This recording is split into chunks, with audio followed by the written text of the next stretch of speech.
Olá, seja muito bem-vindo. Eu sou Tabata Pote e a partir de agora te faço companhia e te trago as notícias internacionais da última semana. E uma pessoa morreu e dezenas adoeceram nos Estados Unidos devido a um surto de uma bactéria ligada a hambúrgueres servidos na rede McDonald's. Os Centros para o Controle e Prevenção de Doenças, o CDC, divulgou que uma pessoa morreu e dezenas adoeceram nos Estados Unidos devido a um surto da bactéria Escherichia coli. Os casos estariam ligados a hambúrgueres servidos na rede McDonald's, conhecidos como quarteirão.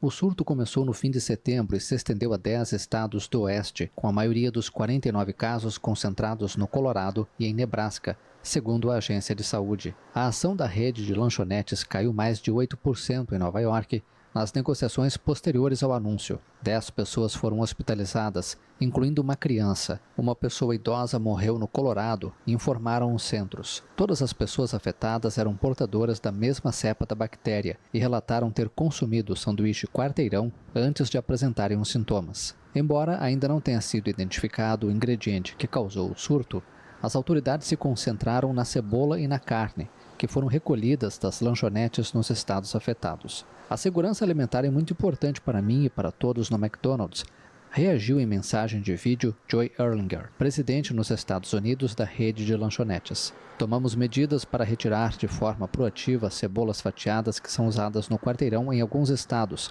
Também tomamos a decisão de retirar temporariamente o quarteirão dos restaurantes em determinados estados, acrescentou. O CDC recomendaram aos clientes que consumiram um sanduíche e tenham apresentado sintomas de intoxicação como diarreia, febre e vômitos que procurem um médico. Esses sinais costumam aparecer 3 a 4 dias após a exposição à bactéria e a maioria das pessoas se recupera em um prazo de 5 a 7 dias sem tratamento, mas alguns quadros podem exigir internação. E o chefe da diplomacia dos Estados Unidos, Antony Blinken, afirmou que chegou a hora de acabar com a guerra em Gaza e fez um apelo a Israel para que evite uma escalada no conflito com o Irã. O secretário de Estado americano, Antony Blinken, disse a Israel que é hora de acabar com a guerra na faixa de Gaza. As declarações ocorreram em Tel Aviv, pouco antes de ele partir para a Arábia Saudita, no âmbito da sua 11ª visita ao Oriente Médio, desde o início do conflito no território palestino. Desde 7 de outubro, há um ano, Israel alcançou a maioria dos seus objetivos estratégicos no que diz respeito a Gaza. Tudo com o objetivo de garantir que o dia 7 de outubro não se repita. Chegou a hora de transformar esses sucessos em um sucesso estratégico duradouro. Há realmente duas coisas a fazer: trazer os reféns para casa e acabar com a guerra, sabendo o que virá a seguir. Blinken também pressionou para que mais ajuda possa ser levada a Gaza, em meio à crescente preocupação com as dezenas de milhares de pessoas afetadas pelos combates no norte do território palestino. A OMS anunciou que a vacinação de crianças palestinas contra a poliomielite teve de ser interrompida devido aos intensos bombardeios de Israel. O chefe da diplomacia americana ainda insistiu para os israelenses evitarem uma nova escalada na sua resposta ao Irã, que em 1º de outubro lançou cerca de 200 mísseis contra o território do Estado judeu. Israel enfrenta simultaneamente o movimento palestino Hamas em Gaza e o Hezbollah no sul do Líbano. E a China registrou o pior índice de crescimento trimestral em mais de um ano. As autoridades atribuem o rendimento, entre outros motivos, a um ambiente externo complicado e severo. A China divulgou o resultado de crescimento trimestral mais frágil em um ano e meio, apesar da série de medidas adotadas pelo governo para estimular o consumo e o setor imobiliário. O produto interno bruto nos 3 primeiros trimestres de 2024 atingiu 94,5 trilhões de yuans, um aumento de 4,8% ano a ano a preço constante. Por setor, o valor agregado da indústria primária aumentou 3,4% ano a ano, 5,4% para a indústria secundária e 4,7% para a indústria terciária. Por trimestre, o PIB do primeiro trimestre cresceu 5,3% ano a ano, 4,7% para o segundo e 4,6% para o terceiro trimestre. O Escritório Nacional de Estatísticas atribui a desaceleração a um ambiente externo complicado e difícil, assim como aos novos problemas do desenvolvimento econômico interno. O resultado supera levemente as expectativas dos analistas entrevistados pela AFP, que projetavam um crescimento de 4,5%.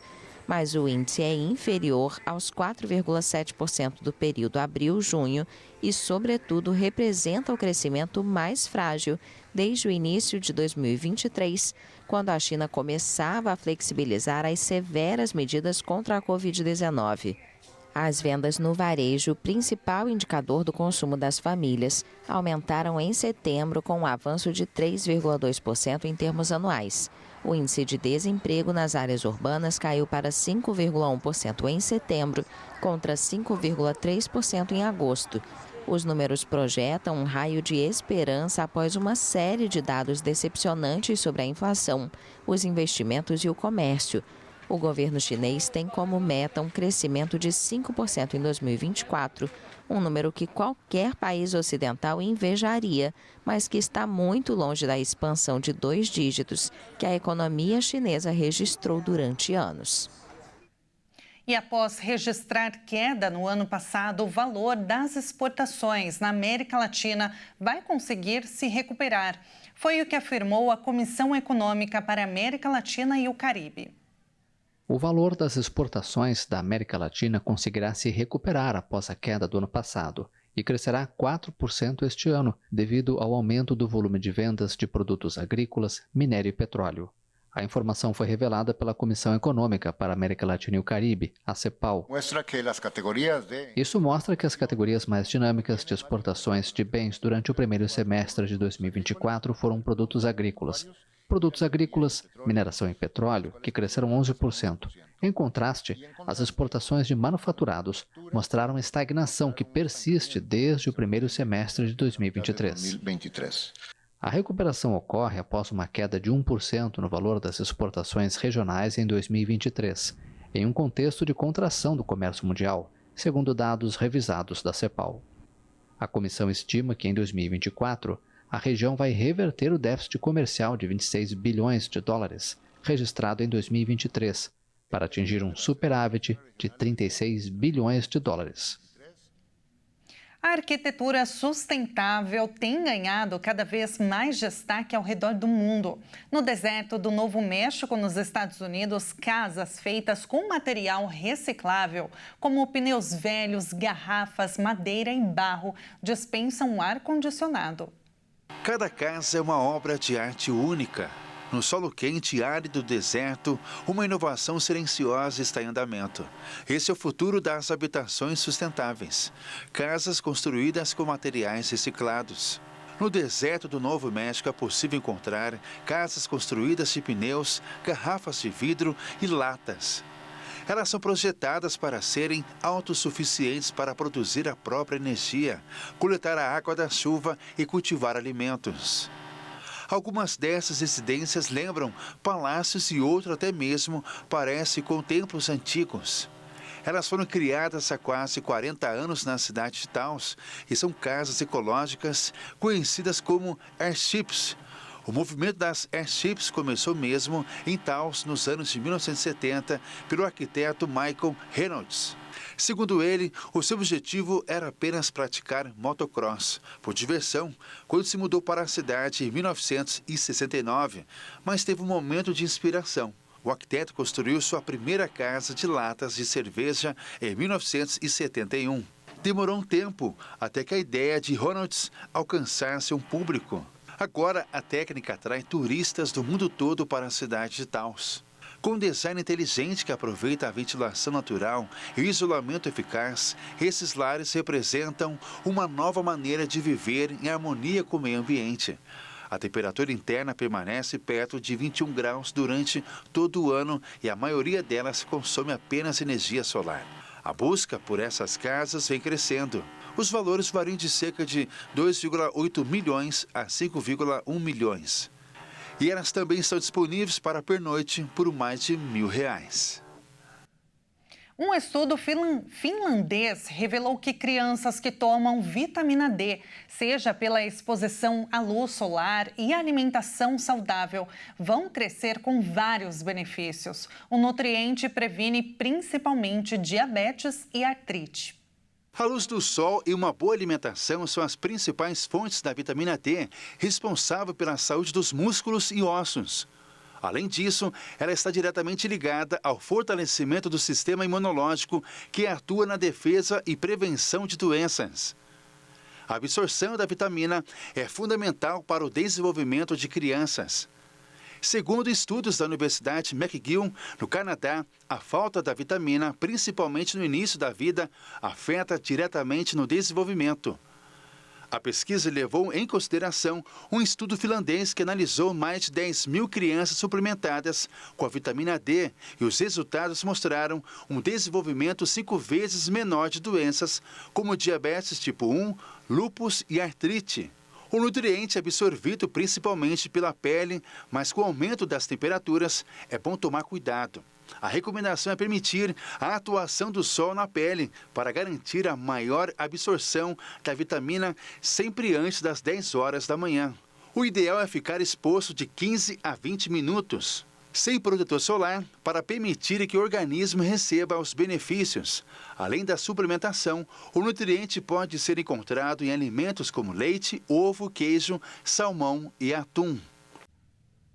Na Cordilheira dos Andes, no sudoeste da Colômbia, a cratera de um vulcão sagrado abriga uma lagoa encantadora com dezenas de tons de verde. Um tesouro natural antes ameaçado pelo turismo de massa, mas hoje protegido por uma comunidade indígena. Esmeralda, azeitona e turquesa. Esses tons de verde são encontrados em uma cratera de um vulcão colombiano. O local abriga uma lagoa na Cordilheira dos Andes, no sudoeste do país.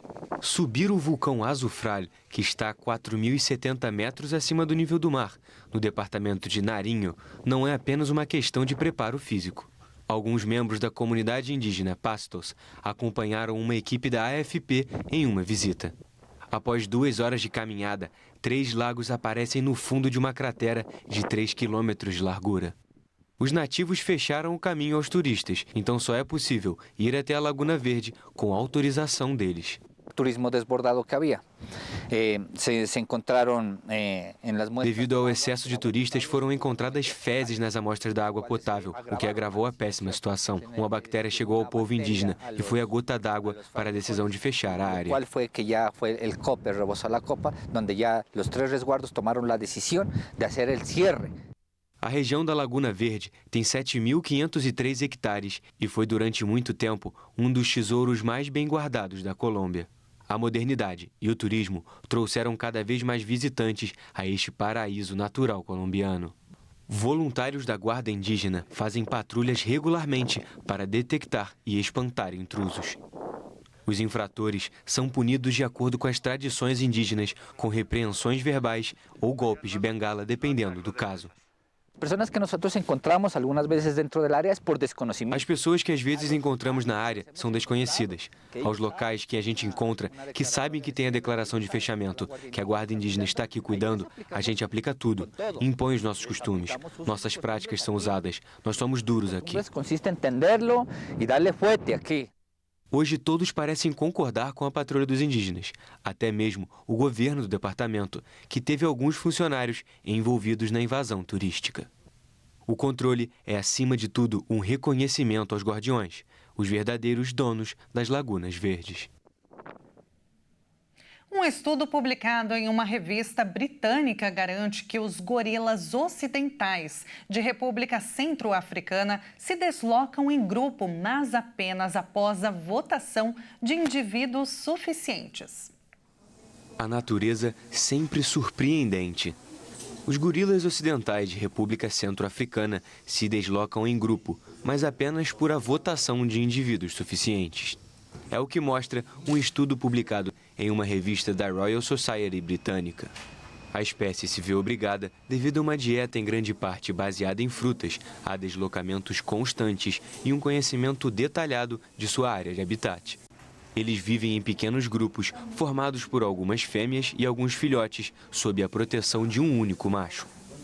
Com seus 160 quilos, o dobro do peso da fêmea, e seu status dominante, teoricamente, era ele quem decidia os movimentos do grupo. Mas o estudo publicado contraria este cenário.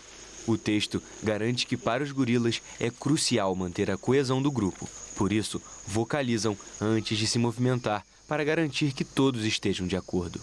Até agora, esse comportamento foi documentado em suricatos, cães selvagens e até mesmo em macacas tonqueanas. E esta edição fica por aqui. A partir das 5h30 da tarde, o Alexandre Giaqueto e eu estaremos ao vivo com a cobertura das eleições municipais. Esperamos por você. Até mais.